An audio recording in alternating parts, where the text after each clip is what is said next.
आज की कहानी का शीर्षक है समय की गूंज, कालचक्र का रहस्य।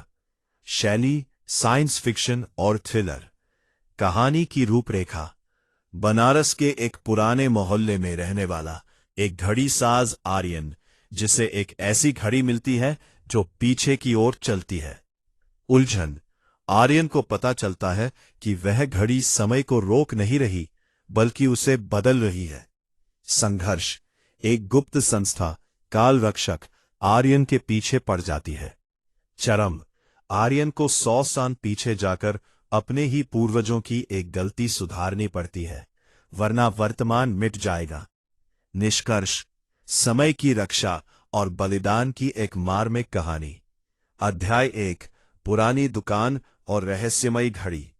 बनारस की तंग गलियों में सुबह की पहली किरण अभी पहुंची भी नहीं थी कि आर्यन की दुकान का शटर चरमराते हुए खुल गया। समय शिल्प, यही नाम था उसकी छोटी सी दुकान का। यहां दीवारों पर टंगी सैकड़ों घड़ियां एक साथ टिक टिक करती थीं, जैसे कोई अदृश्य फौज मार्च कर रही हो। आर्यन के पिता कहते थे, बेटा, घड़ियां सिर्फ वक्त नहीं बताती, वो इंसान की धड़कनें गिनती हैं। आर्यन को तब ये बात समझ नहीं आती थी, पर आज जब उसके हाथ में वह पीतल की भारी जेब घड़ी आई, तो उसे पिता की बात याद आ गई। घड़ी उसे एक पुराने कबाड़ी के यहां मिली थी। वह धूल से सनी हुई थी, लेकिन जैसे ही आर्यन ने उसे साफ किया, उसके ऊपर खुदे हुए अजीबोगरीब निशान चमकने लगे। वह कोई साधारण घड़ी नहीं थी। उसका कांटा सीधा चलने के बजाय हर 10 सेकंड बाद 1 सेकंड पीछे कूद जाता था। आर्यन ने बुदबुदाया। उसने जैसे ही घड़ी का क्राउन चाबी घुमाया, उसे अपने कान के पास एक भारी गूंज सुनाई दी। अचानक दुकान की सारी घड़ियां रुक गई। गलियों का शोर थम गया।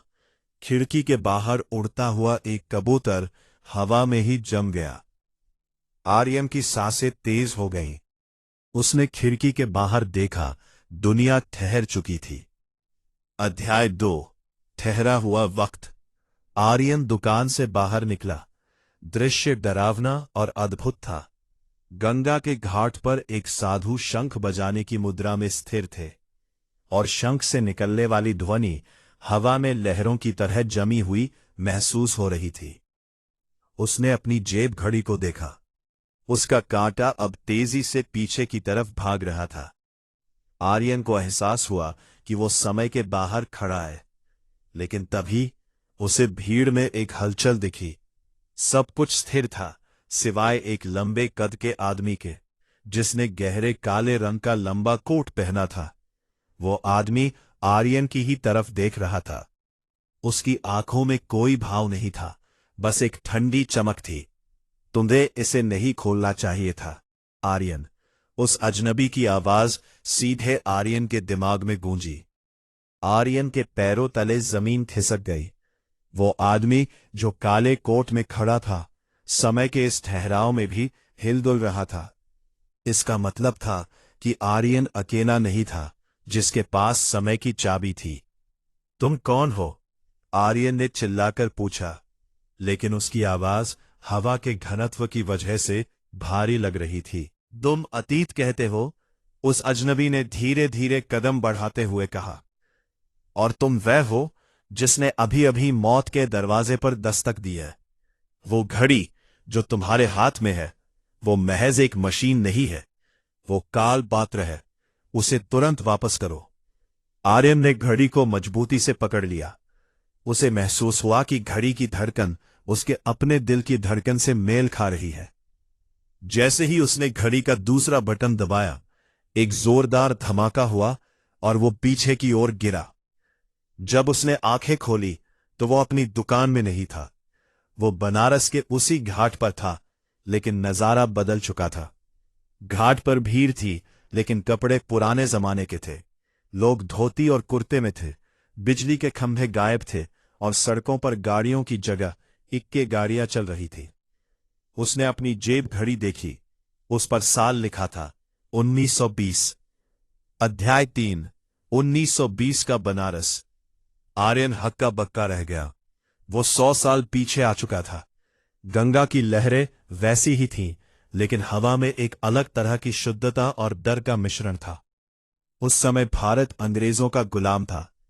तभी उसे भीड़ में अपने दादाजी के चेहरे जैसा कोई दिखा। वो एक नौजवान था जो गंगा किनारे बैठकर कुछ लिख रहा था। आर्यन को याद आया कि उसके दादाजी एक क्रांतिकारी थे जिन्होंने आजादी की लड़ाई में हिस्सा लिया था। दादाजी, आर्यन धीरे से बुदबुदाया।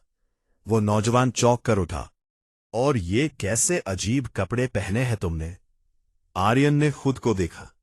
उसकी जीन्स और हुडी 1920 के बनारस में किसी अजूबे से कम नहीं थे। इससे पहले कि वह कुछ जवाब देता, पीछे से घोड़ों की टाप सुनाई दी। ब्रिटिश पुलिस की एक टुकड़ी वहां पहुंच रही थी। भागो! उस नौजवान ने आर्यन का हाथ पकड़ा और तंग गलियों की ओर दौड़ पड़ा। अध्याय 4। काल रक्षक का उदय। एक पुरानी हवेली के तहखाने में पहुंचकर दोनों ने सांस ली। वह नौजवान, जिसका नाम विनायक था, आर्यन को शक की निगाह से देख रहा था। तुम सच बताओ, कौन हो तुम? और तुम्हारे पास वह सुनहरी घड़ी कहां से आई? विनायक ने पूछा। आर्यन ने लंबी सांस ली और सच बोलने का फैसला किया। मैं भविष्य से आया हूं, विनायक, और ये घड़ी, यह मुझे एक कबाड़ी के पास मिली थी। ठापर। विनायक की आंखें फैल गईं। उसने अपनी कमीज के अंदर से एक आबीज निकाला। उस पर भी वही निशान थे जो घड़ी पर खुदे थे। तो भविष्यवाणी सच है। काल रक्षक की परंपरा खत्म नहीं हुई। विनायक ने बताया कि उनका परिवार सदियों से समय की सुरक्षा कर रहा है। एक ऐसी गुप्त संस्था है जिसका नाम है अंधकार, जो समय को बदलकर इतिहास को अपने फायदे के लिए मोड़ना चाहती है। वो काला कोट वाला आदमी उसी संस्था का था। अध्याय 5। बनारस की गलियों में मौत का साया। 1920 का बनारस शांत दिख रहा था, लेकिन हवा में बारूद और साजिश की गंध थी। विनायक ने आर्यन को एक पुरानी कोठरी में छिपा दिया। तुम्हारे ये कपड़े तुम्हें मुसीबत में डाल देंगे, विनायक ने कहा और उसे एक पुराना कुर्ता और धोती दी। आर्यन ने जल्दी से वेश बदला। अब वो बिल्कुल उसी दौर का हिस्सा लग रहा था, लेकिन उसके हाथ में बंधी वो आधुनिक डिजिटल घड़ी और जेब में रखी रहस्यमयी जेब घड़ी, पॉकेट वॉच, उसे वर्तमान से जोड़े हुए थी। अचानक बाहर घोड़ों की ताप सुनाई दी। ब्रिटिश अफसर कैप्टन मिलर अपनी टुकड़ी के साथ गली में दाखिल हुआ। उसके साथ वही काला कोट वाला आदमी था जिसे आर्यन ने अपने समय में देखा था। वो यहां है, कैप्टन, काले कोट वाले आदमी ने ठंडी आवाज में कहा। उसका नाम जोरावर था, एक समय यात्री जो काल चक्र को नष्ट करना चाहता था। ढूंढ निकालो उसे, मिलर ने आदेश दिया। आर्यन और विनायक पिछले दरवाजे से निकले। बनारस की गलियां किसी भूल भुलैया से कम नहीं थी। डरते दौड़ते आर्यन का पैर फिसला और उसकी जेब घड़ी जमीन पर गिर गई। जैसे ही वह उसे उठाने झुका, एक गोली उसके कान के पास से गुजरी।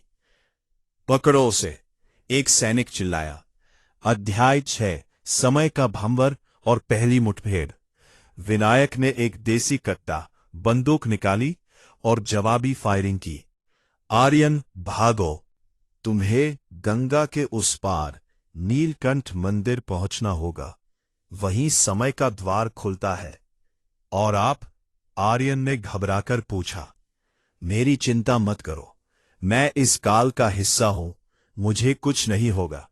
लेकिन अगर तुम पकड़े गए तो भविष्य कभी पैदा ही नहीं होगा।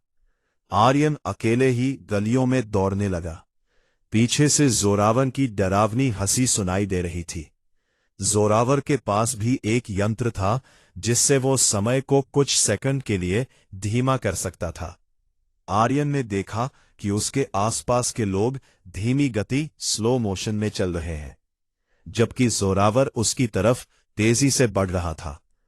आर्यन ने हिम्मत जुटाई और अपनी जेब घड़ी का बटन दबाया।